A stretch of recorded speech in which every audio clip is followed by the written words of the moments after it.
Epístola de Paulo aos Filipenses, capítulo 4, versículos 2 a 9. Diz assim a palavra do Senhor. O que eu rogo a Evódia e também a Sintique é que vivam em harmonia no Senhor. Sim, e peço a você, leal companheiro de jugo, que as ajude, pois lutaram ao meu lado na causa do Evangelho, com Clemente e meus demais cooperadores. Os seus nomes estão no livro da vida. Alegrem-se sempre no Senhor. Novamente direi, alegrem-se. Seja a amabilidade de vocês conhecida por todos. Perto está o Senhor. Não andem ansiosos por coisa alguma, mas em tudo, pela oração e súplicas e com ação de graças, apresentem seus pedidos a Deus.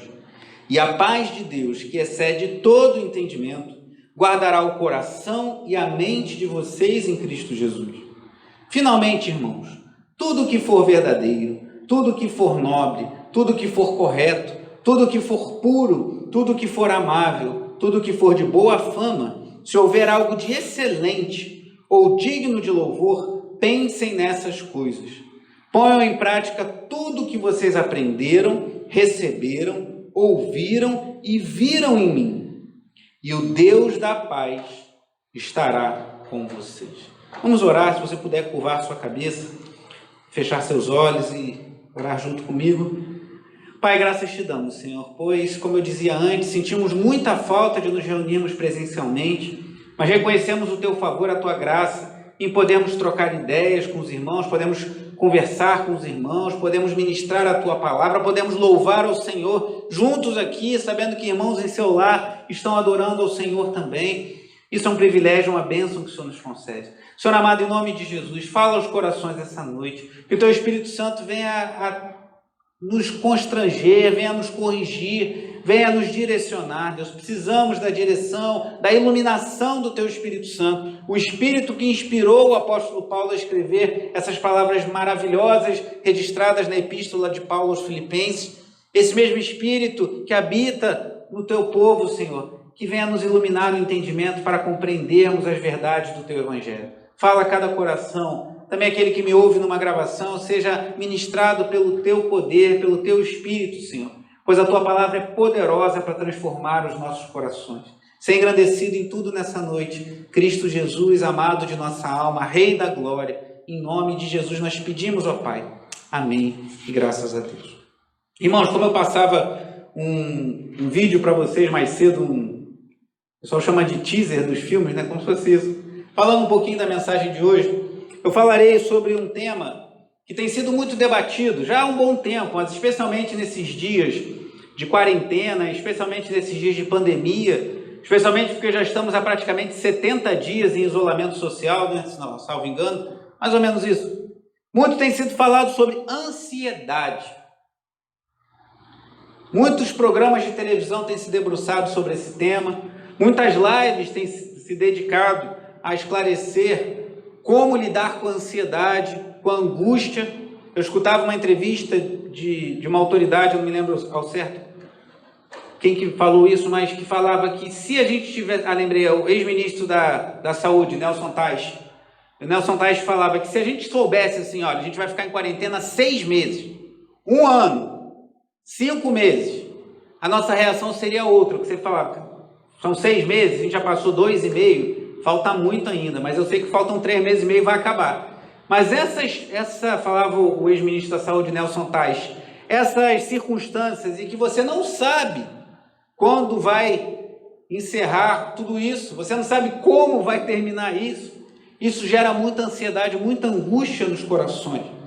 E como lidar com a ansiedade? Será que a Bíblia nos dá dicas, nos dá orientações, nos dá pistas, sinais, como se fossem placas de trânsito para você que é motorista, ou placas indicativas você pedestre, para onde caminharmos, para nos livrarmos de tão grande ansiedade que tem assolado muitas pessoas? Como lidar com a ansiedade como cristãos? Uma das coisas, irmãos, que gera muita ansiedade, muita tristeza nas pessoas, são expectativas não atendidas. O meu pai, aí eu falo do meu pai mesmo, físico, o professor Emílio Lídia, meu paizão, ele fala frequentemente que a expectativa é a mãe da frustração. Por vezes construímos muitas expectativas, e isso gera muita frustração, ou gera muita ansiedade, e aquela expectativa não atendida gera tristeza, angústia, e por vezes pessoas chegam num nível de tristeza tão profundo que até entram em depressão por conta de expectativas não alcançadas. E para ilustrar isso, eu vou citar um outro autor que eu li há um tempo atrás, que falava que a nossa cultura ela é muito louca, ela é muito esquizofrênica, não sei se seria a melhor palavra, no que tange, por exemplo, ao casamento. A nossa cultura ela bota o casamento idealizado por um lado e totalmente desgastado por outro. Por exemplo, você vê naqueles filmes que na minha época de adolescência passava na sessão da tarde, eu não sei como é que é isso hoje, mostrando sempre um final feliz, um casal apaixonado e tudo maravilhoso, ele é perfeito para ela é perfeita para ele. Isso constrói principalmente na mente das nossas meninas uma ideia ilusória de que o casamento vai ser um mar de rosas, que é um momento só de alegria, que tudo vai ser romântico e maravilhoso. Mas não só nas meninas, os homens também, os rapazes, quando casam, muitas vezes casam com expectativas, até com expectativas na área da sexualidade, inalcançáveis. Querem viver com a sua esposa, às vezes, aventuras que viveram na sua adolescência, na sua juventude, antes de se converterem ou quando estavam longe dos caminhos do Senhor. Ao invés de desfrutar um sexo abençoado por Deus com alegria, debaixo dos propósitos de Deus, servindo a sua esposa e a esposa ao seu marido. E as expectativas em relação ao casamento, muitas vezes se frustram, as pessoas se frustram porque idealizam demais, porque esperam que vão casar e ter aquele casamento do filme hollywoodiano que no final estava escrito viveram felizes para sempre. Mas o que é muito louco na nossa sociedade é que ao mesmo tempo que a sociedade mostra esses relacionamentos, e mesmo que não fale em casamento, mas um relacionamento, aqueles filmes, né, de pares românticos, que aí o par romântico no final, mesmo que não case, termina tudo bem, maravilhoso. Ao mesmo tempo é uma sociedade extremamente sarcástica em relação ao casamento, que zomba do casamento, que zomba da família. Então é muito louco, que te estimula a buscar um ideal que não existe, e aqueles que já encontraram um casamento são satirizados na nossa sociedade. E aí, por que eu digo isso? Porque muitas pessoas entram no casamento trazendo expectativas irreais, buscando viver no casamento coisas que não são reais, que não são possíveis. Pois não existe casamento perfeito, irmão. Não existe casamento perfeito porque não existem pessoas perfeitas. Uma vez que o casamento é entre duas pessoas imperfeitas, fatalmente o casamento vai ter as suas dificuldades. E de igual forma, não existe igreja perfeita. Não tem a expectativa que muitos têm, que vão encontrar uma igreja que não terá dificuldades, que não terá desafios. E muitas vezes nos frustramos, vivemos ansiedades, vivemos agitações, vivemos angústias em nosso coração, porque criamos uma expectativa em relação ao casamento, criamos uma expectativa em relação ao cônjuge, criamos uma expectativa em relação aos pais, aos filhos, aos parentes, à igreja, à liderança da igreja, aos irmãos, que são irreais, que não são atingíveis. Mas eu te pergunto, essa é a 8ª mensagem que eu ministro aos irmãos, possivelmente a penúltima, nessa epístola de Paulo aos Filipenses, cujo tema dessa série eu dei alegria em meio ao sofrimento, em meio ao isolamento, perdão. Porque, como eu tenho dito, Paulo estava isolado, possivelmente numa prisão domiciliar em Roma, por volta do ano 62 depois de Cristo, e ali isolado, preso, possivelmente numa casa alugada, ele estava e escreve essa carta aos Filipenses. E ele fala muito sobre alegria, por isso eu dei esse tema, alegria em meio ao isolamento, e tenho falado sobre isso. Se você puder, depois ouça as mensagens anteriores, estão todas disponíveis. Eu até montei uma playlist com todas elas, toda dessa série, você pode ouvir os áudios todos de uma vez. Mas será que a igreja dos Filipenses, que Paulo fala com tanto carinho, que Paulo fala de tanta alegria, seria uma igreja perfeita? Tem pessoas que falam, eu sei que não existe casamento perfeito, mas tem um casamento que eu acho que é perfeito. O casamento de fulano, o casamento de tal pessoa. Eu lembro que uma vez eu cheguei aqui na igreja da freguesia, no gabinete do pastor Roberto, eu falei, eu e a Tatiana, a gente se desentendeu por causa de alguma coisa. O pastor Roberto, vocês se desentendem, irmão, você e Tatiana? Eu falei, sim, pastor, a gente também se desentende. Ele estava brincando, é claro. Todo casamento tem as suas dificuldades. Meu casamento é uma bênção, minha esposa é uma bênção, mas a gente também tem as nossas diferenças. Então, às vezes você pensa, mas tem um casamento que é perfeito. Não é. Tem um casamento que não tem briga nenhuma. Cuidado. Se o teu casamento não tem nenhuma diferença, converse com a sua esposa, converse com o seu marido, que pode ser que um não esteja sendo devidamente transparente com o outro. Se a gente for devidamente transparente, a gente vai começar a ver algumas divergências e vamos precisar resolver no amor, com graça. Mas a igreja, talvez você, ouvindo tudo que vemos tratando até aqui, você lendo a epístola de Paulo aos Filipenses, você pensar, aqui está uma igreja perfeita. Aqui está uma igreja que, se eu estivesse lá, se eu morasse em Filipos nos dias apostólicos, se eu pudesse congregar ali, ali estaria uma igreja perfeita, uma igreja sem falhas, uma igreja sem rugas, sem manchas. Voltando, vou fazer uma breve apanhado aqui sobre alguns versículos, são muitos em Filipenses, que falam sobre alegria, capítulo 1, versículo 4, Paulo fala que em todas as suas orações em favor dos filipenses, ele sempre orava com alegria. Capítulo 1 ainda, versículo 18, ele fala assim, o importante é que de qualquer forma, seja por motivos falsos ou verdadeiros, Cristo está sendo pregado e por isso me alegro. De fato, continuarei a alegrar-me. Paulo fala da alegria que tinha ao orar pelos filipenses, da alegria em saber que o evangelho continuava sendo pregado. Versículo 26 do capítulo 1 fala, pela minha presença, outra vez, a exultação de vocês em Cristo Jesus transborde por minha causa. Ele tinha expectativa de estar de novo com os filipenses, ele tinha certeza que a sua presença ali com eles ia trazer alegria para aqueles irmãos. Capítulo 2, versículo 2, completem a minha alegria, tendo o mesmo modo de pensar. Quer dizer, Paulo, eu quero ter mais alegria em vocês, vocês tendo o mesmo modo de pensar. Capítulo 2, versículo 17, mesmo que eu esteja sendo derramado como oferta de bebida sobre o serviço que provém da fé que vocês têm, o sacrifício que oferecem a Deus, estou alegre e me regozijo com todos vocês. Estejam vocês também alegres e regozijem-se comigo. Versículo 28 do capítulo 2, quando virem novamente, falando de Epafrodito, fiquem alegres e eu tenha menos tristeza, e peço que vocês o recebam no Senhor com grande alegria. Capítulo 3, versículo 1, finalmente, meus irmãos, alegrem-se no Senhor. E por fim, capítulo 4, versículo 1, portanto, meus irmãos, a quem amo e de quem tenho saudade, preste atenção no que ele fala nesse versículo 1 do capítulo 4, meus irmãos, a quem amo, de quem tenho saudade, vocês que são a minha alegria, a minha coroa, permaneçam assim firmes no Senhor, ó amados. Então, irmãos, talvez, se a gente observar todos esses versículos falando de alegria, toda a gratidão que o apóstolo Paulo tinha pela igreja em Filipos, uma igreja que a gente vai falar na próxima mensagem, se Deus permitir, se associou ao apóstolo Paulo nas suas necessidades, nas suas missões, necessidades financeiras, pensando em tudo isso, irmãos. E no versículo 4, que Paulo fala que eles são a alegria, a coroa dele. Talvez você pense assim, a igreja dos Filipenses não tinha problemas? A igreja dos Filipenses não cabia pensar que eles tinham algum problema ali. Só que chega no versículo 2, que nós lemos, fala, o que rogo a Evódia e também a Sintique é que vivam em harmonia no Senhor. A igreja em Filipos tinha problema. E aí eu quero trazer o primeiro ponto acerca desse texto que estamos nos debruçando essa noite, que é a questão de termos harmonia apesar das diferenças.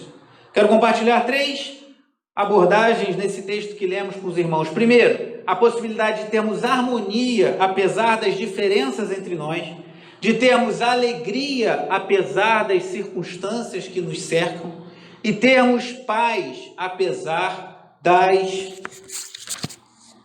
dificuldades.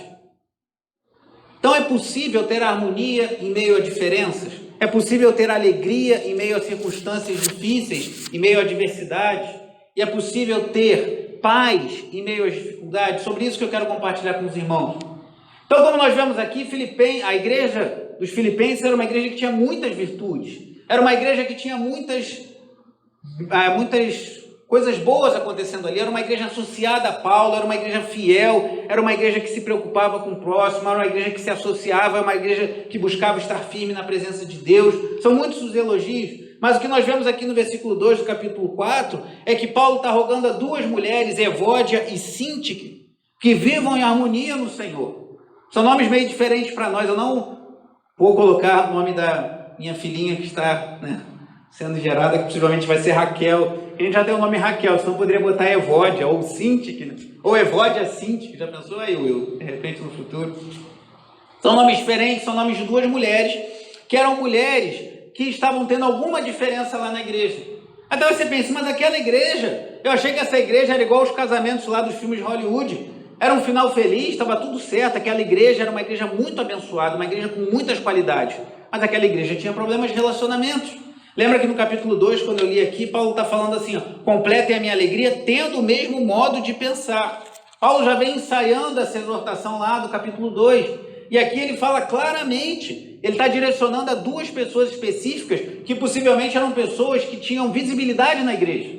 Possivelmente essas duas mulheres eram mulheres que trabalhavam na igreja, mulheres ativas na vida da igreja, mulheres que contribuíam com a causa do evangelho.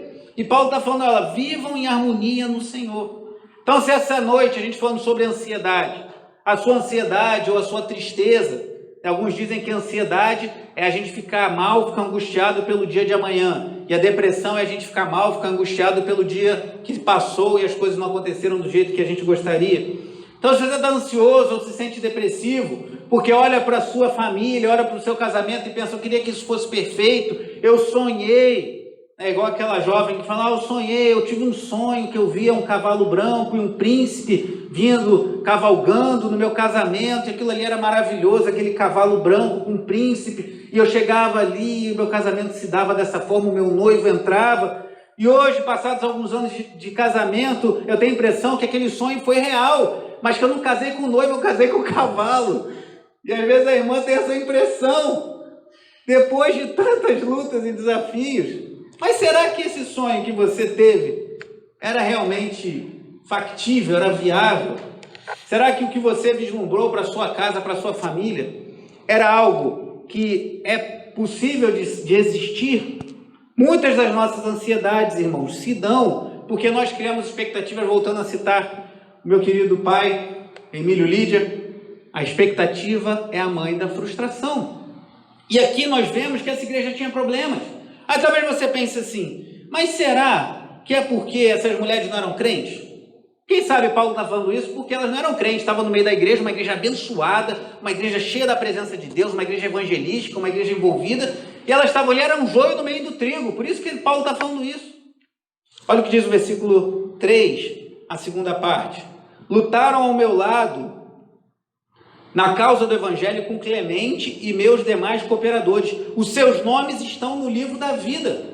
Paulo tinha tanta certeza, tanta convicção da verdade, da fé genuína de Evódia, da fé verdadeira de Sintique, que ele é afirmativo ao falar dela e de outros cooperadores, que os seus nomes estavam no livro da vida. Então a gente está falando de gente cristã, gente que servia a Deus de verdade. Então, irmãos, nós somos cristãos e não devemos nos acomodar com os nossos erros. Nós, maridos, não devemos achar, não existe casamento perfeito, então vou tocar o barco. Não, devemos melhorar, procurar agradar a nossa esposa, a esposa ao marido também, aos filhos, disciplinando-os no amor do Senhor, mas sem irritá-los, como diz a palavra. Não estou falando isso para nos acomodarmos e deixarmos as coisas como estão, mas muitas das nossas ansiedades é porque construímos sonhos, construímos castelos que não existem, nunca vão existir e não servem para outra coisa que não seja gerar tristeza, angústia, ansiedade em nossos corações. Então eram crentes, era uma igreja abençoada, era gente cujo nome estava escrito no livro da vida, era gente que batalhava pelo evangelho e tinha problemas, irmãos. Isso não é para nós acharmos, então a igreja tem problema, não vamos tocar. Não, Paulo está tocando no problema, Paulo está querendo resolver o problema, mas não vamos achar que vamos ter um momento em que a igreja não terá nenhum tipo de problema a ser resolvido. E se você se vê assim, seja no seu casamento, seja no relacionamento com os seus filhos, seja no relacionamento com os seus pais ou algum parente, ou algum irmão da igreja, ou algum amigo, ou algum colega de trabalho, e você vê essas diferenças, essas lutas, e você não está conseguindo resolver isso, você não está conseguindo dar conta, e as coisas parecem que só piorem, pode ser que se faça necessário buscar uma ajuda. E é isso que Paulo orienta aqui no início do versículo 3. Ele fala assim, sim, e peço a você, leal companheiro de jugo, que as ajude. Essa palavra traduzida como companheiro de jugo pode ser um nome próprio. Não tem como saber isso se é de fato ou não. Mas aqui poderia ser traduzido como leal sísigo. Então, peço a você, leal sísigo. E sísigo pode ser um nome próprio. Então, tinha uma pessoa que talvez se chamasse Sísigo, que Paulo pede para intervir naquela situação, para que houvesse harmonia entre Evódia e Síntique. Então, primeira coisa, se você está ansioso, se você está angustiado, se você está desanimado por alguma circunstância que diz respeito a relacionamentos, pense primeiro, ore, coloque diante de Deus para ver se você não está criando expectativas irreais. Segundo, procure resolver e, se necessário for, peça ajuda a pessoas de muita confiança, pessoas que você sabe que irão buscar ajudá-los a resolver as questões no Senhor. Busque o pastor, procure a mim, procure algum dos diáconos, procure uma irmã da igreja de confiança, uma irmã madura, você mulher que precisa de uma orientação, mas busque resolver. Não é vergonha procurarmos pessoas para nos ajudarem, desde que busquemos pessoas que de fato vão nos ajudar em Cristo Jesus e de acordo com a palavra de Deus. Então Paulo falou, olha, meu leal companheiro de jugo, ajude, porque elas são mulheres crentes, mulheres fiéis, seus nomes estão no livro da vida. Então o primeiro ponto é que é possível existir harmonia apesar das diferenças. Talvez o que nós mais precisemos, muitos de nós, para nos libertarmos da ansiedade, é nos livrarmos dessa visão romântica de que existe uma vida perfeita a ser vivida aqui, quando o Evangelho nos diz que a perfeição nós alcançaremos na glória do Senhor. Então, temos diferenças? Temos. Precisamos trabalhar? Sim. Talvez precisemos pedir ajuda a alguém? Sim. Pode ser, em algumas circunstâncias, até de um profissional de saúde, de um terapeuta familiar. Embora você deva ter um cuidado redobrado com isso, por muitas pessoas têm usado muito mais da psicologia do que da palavra de Deus, e têm usado a palavra de Deus, às vezes, como um artifício, como uma ferramenta secundária, quando as ciências humanas podem ajudar, mas elas é que devem ser ferramentas secundárias, e a palavra de Deus ser o centro das nossas vidas. Mas busque ajuda. Mas é possível, irmãos. A harmonia, apesar das diferenças, a palavra de Deus nos mostra isso. E o meu segundo ponto aqui, alegria apesar das circunstâncias. Será que é possível termos alegria, mesmo vivendo desafios e lutas em nossos dias?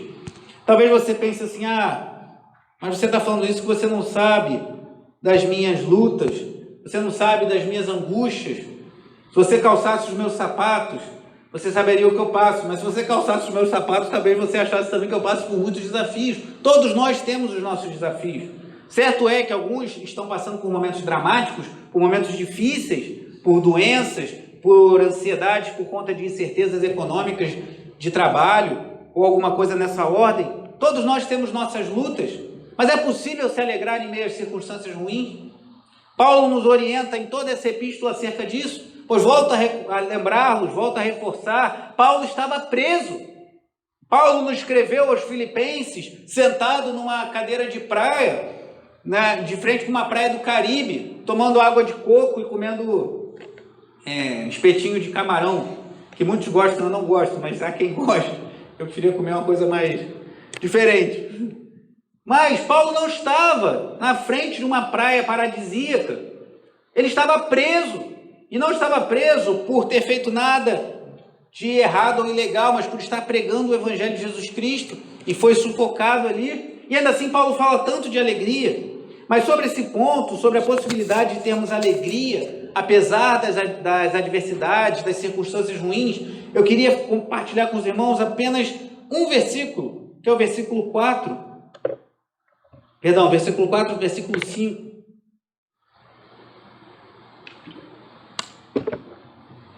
Versículo 4 diz assim: alegrem-se sempre no Senhor. Novamente direi, alegrem-se. Eu ouvindo uma mensagem para preparar essa mensagem para vocês, eu achei muito pertinente a palavra do pregador, não lembro se foi o reverendo Augusto Nicodemos ou Hernando Dias Lopes, um dos dois.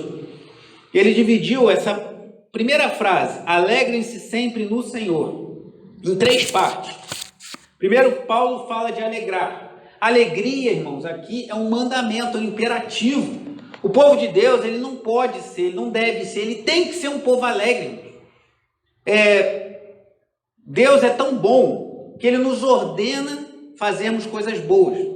Claro que servindo a Deus, tem horas que passaremos por dificuldade, tem horas que precisamos pagar um preço, mas eu fico muito preocupado com crentes carrancudos, fechados, que entendem a vida cristã somente como sacrifício. Irmãos, eu nunca fui tão feliz na minha vida como eu fui quando Cristo me alcançou. Eu tinha alegrias momentâneas, eu tinha prazeres desse mundo, eu tinha status e reconhecimento nas minhas áreas de atuação profissional, seja como músico, seja na área de engenharia, mas eu não tinha alegria, eu não tinha a paz verdadeira que nós encontramos só em Jesus. Então Paulo aqui está nos ordenando: alegrem-se. Claro que isso não quer dizer que você está no funeral de um ente querido, perdeu um pai, perdeu um parente, você ali tem que ficar sorriso. A Bíblia dá espaço também para o lamento, boa parte dos salmos são de lamento. Há um livro na Bíblia dedicado às lamentações, Lamentações de Jeremias, ele lamentando a queda de Jerusalém por causa do pecado do povo.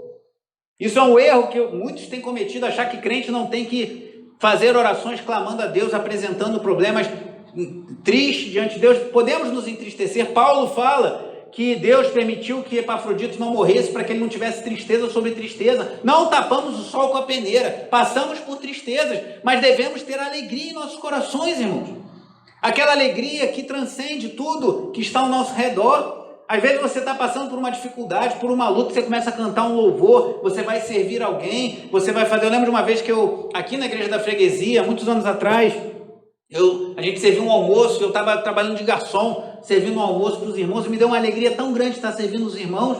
E como tem alegria, porque você está carregando bandeja, aquela correria de almoço de igreja, né, para não faltar nada para ninguém, mas é uma alegria que transcende as circunstâncias.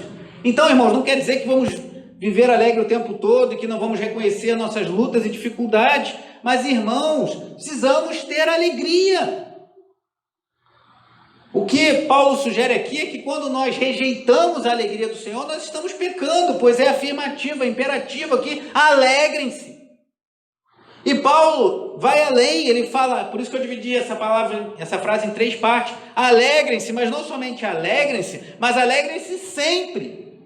Então Paulo não fala assim: alegrem-se quando tudo estiver bem, alegrem-se quando estiver com dinheiro na conta, alegrem-se quando você estiver com o carro do ano, alegre-se quando você estiver com o emprego garantido, alegre-se quando você estiver fazendo a viagem dos seus sonhos. Não, ele fala: alegrem-se sempre.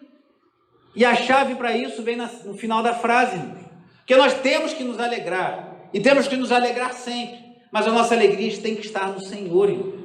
Se a sua maior alegria está em ter um carro muito bom para poder ir para onde você quiser, você deve estar muito triste agora, porque não estamos podendo sair. Se a sua maior alegria está em viajar, você também não está podendo viajar. Se a sua maior alegria está em ir para a praia, de ônibus, de busão mesmo, nem isso você está podendo fazer. Se a tua maior alegria é dar uma volta no shopping e comprar uma casquinha, que é a única coisa que dá para comprar com o dinheiro que tem, nem isso você pode fazer. Se a sua maior alegria é ir ao cinema, também não pode. É estar no seu escritório, na sua loja, trabalhando, talvez você não possa estar fazendo isso também.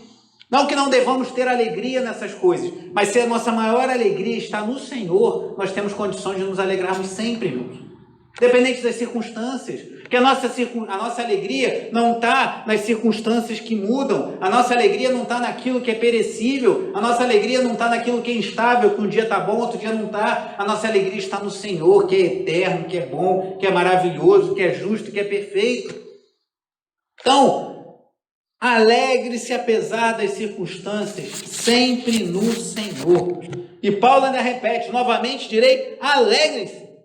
Então, se você tem arrastado a sua vida, se você tem vivido de maneira arrastada e vivendo um dia de cada vez, como se fosse um fardo, a vida é um fardo. Uma vez eu conversava com uma pessoa, muitos anos atrás, ela falava: porque o trabalho é um fardo que Deus impôs sobre os homens. É verdade, por causa do pecado, o trabalho se tornou um fardo, mas o trabalho existia antes da queda. Deus nos construiu, Deus nos criou para produzirmos. Como Ele é criador, nós fomos criados para criarmos também. Agora, o problema é que com a queda, com o pecado entrando no mundo, o trabalho passou a ser algo que nós fazemos para a nossa subsistência. É por meio do trabalho que nós conseguimos o pão nosso de cada dia, por meio do trabalho com a bênção do Senhor. E aí o trabalho passou a ser pesado, passou a ser desgastante, passou a ter compromisso e tudo que não tínhamos se não tivesse a queda. Mas você pode se alegrar. O trabalho não deve ser só um fardo. Mas eu trabalho com o que eu não gosto. Será que você não está sendo muito romântico e achando que só vai ter valor se você fizer exatamente o trabalho que é do tamanho do seu sonho? O que vier às suas mãos, faça com alegria, faça como para o Senhor e não para os homens, e se alegre. Então, se o primeiro ponto que eu trouxe para os irmãos foi a harmonia que é possível ter entre pessoas, apesar das diferenças, e nós vemos aqui como vimos no início. E o segundo é alegria apesar das circunstâncias. O terceiro é paz apesar das dificuldades. Mas ainda no tópico anterior, o versículo 5 diz assim, ó: seja a amabilidade, ou noutra tradução, a moderação de vocês, conhecida por todos, perto está o Senhor. Então Paulo nos ordena a nos alegrarmos, e ele fala, olha, a nossa amabilidade, o nosso jeito amável, a nossa moderação, um espírito manso e confiante, de alguém que confia no Senhor. Sabe aquelas pessoas que você tem alegria em estar ao lado, que são pessoas que você vê que, mesmo em meio às dificuldades, mesmo em meio às lutas, mesmo em meio aos desafios da vida, elas demonstram alegria, demonstram uma paz, pessoas que você olha e sabe que estão passando por dificuldade, mas seu semblante está tranquilo. Então ele fala, olha, que seja a sua moderação, a sua amabilidade, conhecida por todos. A nossa vida, irmãos, é vista por pessoas. O testemunho do Senhor é visto, não só nas nossas redes sociais, que devemos ter cuidado também, mas na nossa vida diária. E não só as pessoas, mas o próprio Senhor está do nosso lado. E o que Ele tem visto na minha vida, quando eu estou longe das câmeras, literalmente agora falando. E o que o Senhor tem visto da sua vida, quando você está longe da igreja, o que estamos praticamente agora o tempo todo. Mas então, se o primeiro eu falei da harmonia apesar das diferenças, e depois da alegria apesar das circunstâncias, o terceiro e último ponto que eu quero trazer para os irmãos é da paz apesar das dificuldades. Será possível ter paz? Será possível não vivermos ansiosos em meio a tudo que estamos vivendo? Mais uma vez, capítulo 4, versículo 6, Paulo começa com uma ordenança. Não andem ansiosos por coisa alguma. Paulo, ele não dá uma opção. Paulo não fala assim, por favor, né? Hoje em dia tem muitas pessoas que têm dificuldade com afirmações mais categóricas, né? E Paulo não fala, por favor, se for possível, se não for te incomodar muito, se você não ficar chateado comigo, me leva a mal não. Mas não fica ansioso não, por favor. Senão eu vou ficar tão magoadinho, vou ficar tão tristinho. Isso não é o tom da carta de Paulo, nem de parte nenhuma das escrituras. Paulo é categórico, Paulo é imperativo. Não andem ansiosos por coisa alguma. E aí, irmãos, aqui entra numa coisa meio delicada de falar, mas que precisa ser dito. Em certa medida, ansiedade é pecado, irmão. Existe uma ansiedade, que até o pastor Roberto falou isso numa pregação há muitos anos atrás, que é uma ansiedade positiva, que é que te joga para frente. Por exemplo, você tem que fazer uma prova, você tem que estudar, você tem que concluir um trabalho, você tem que fazer um almoço de família, aí gera aquela ansiedade positiva no sentido de você acordar mais cedo e fazer e preparar as coisas.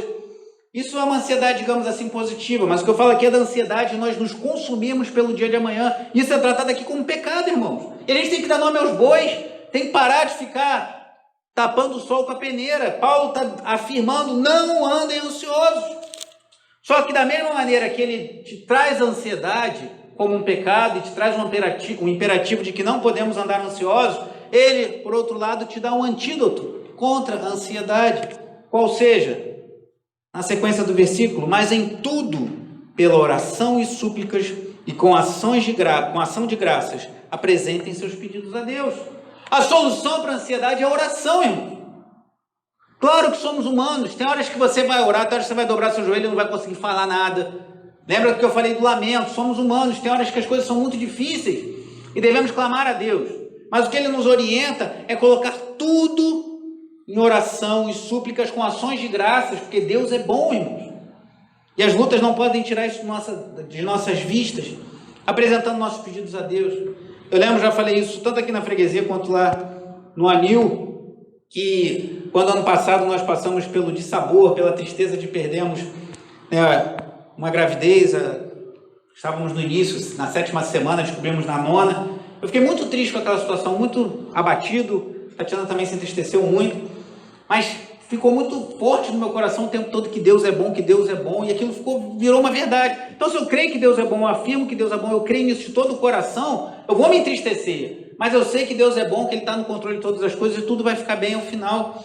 Então eu orava, colocava diante de Deus com tristeza, porque paz e tristeza são coisas diferentes. Tem hora que você vai estar em paz, mas vai estar triste.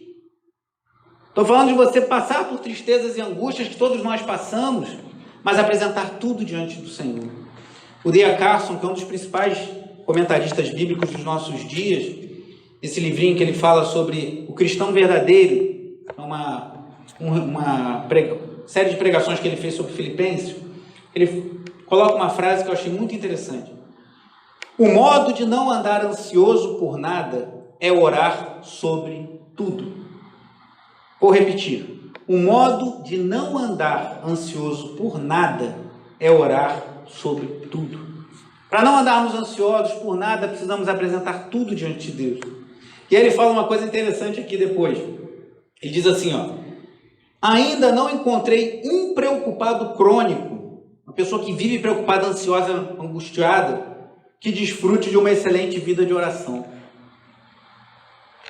Já encontrou alguém que é ansioso o tempo todo? Volto a dizer, tem momentos de ansiedade. Sua esposa tem um filho, seu filho está passando por uma cirurgia, você passa por um momento de ansiedade. Mas uma pessoa crônica, que vive ansiosa, agitada e que tem uma vida de constante oração, o Carson nunca encontrou, eu também não.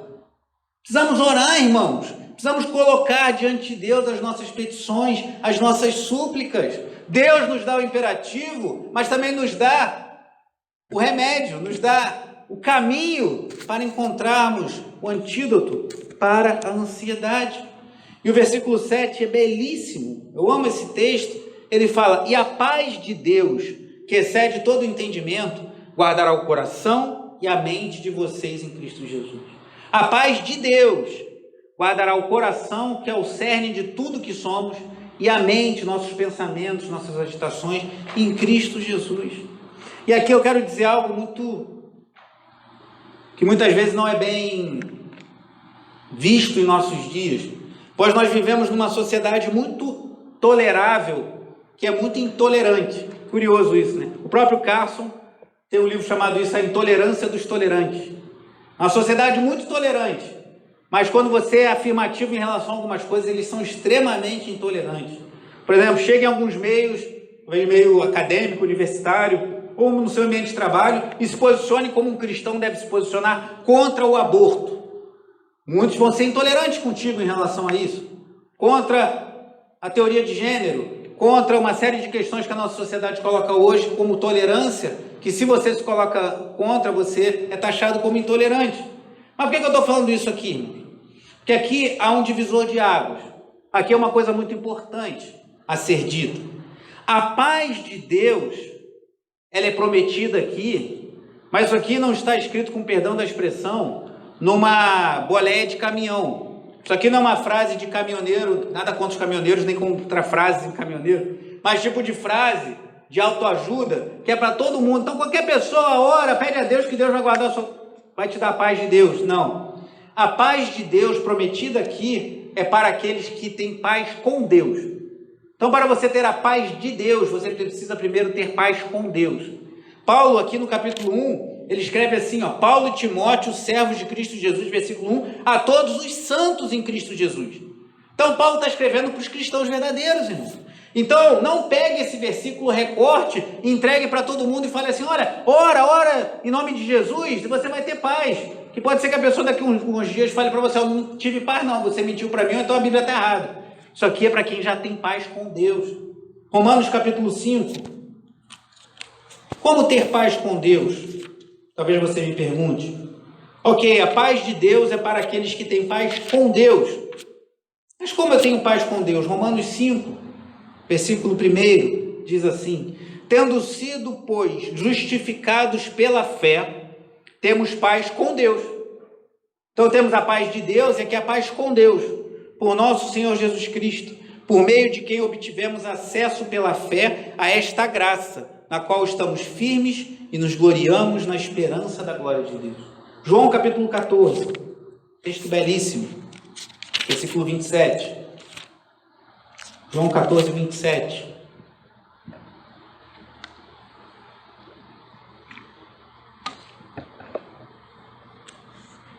Diz assim, João 14, 27.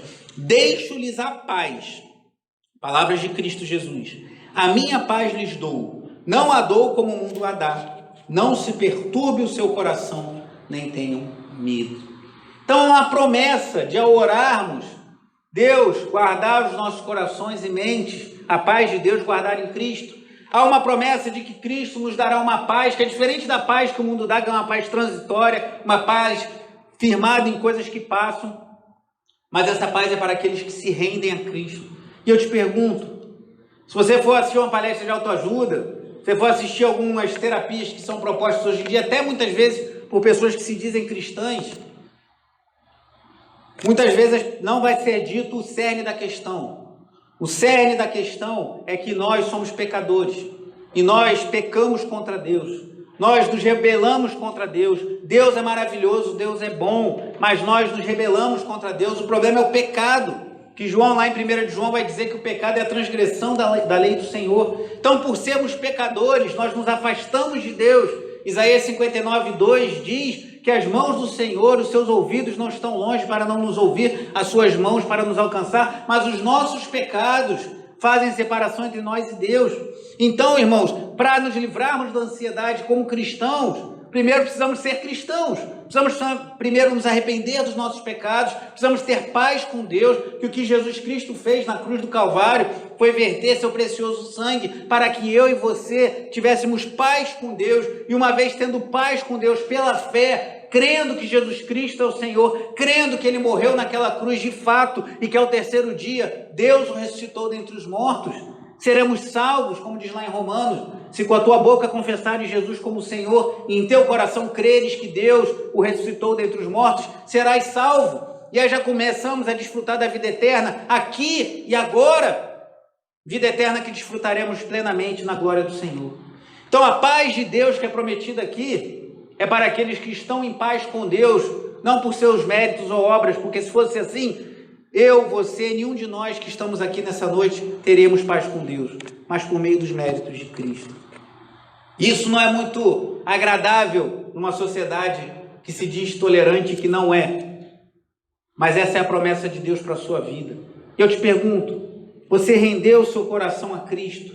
Você rendeu de todo o coração a sua vida ao Senhor Jesus? Você crê nele? Você confia nele? Você dedica a sua vida ao Senhor? Você consagra a sua vida a Deus, como Paulo vem falando em toda essa epístola aos Filipenses? Então ore, quando bater a ansiedade, que bate porque somos humanos. Ore, apresente, fala tudo para o Senhor, mas Deus já sabe, mas Ele quer que nós falemos.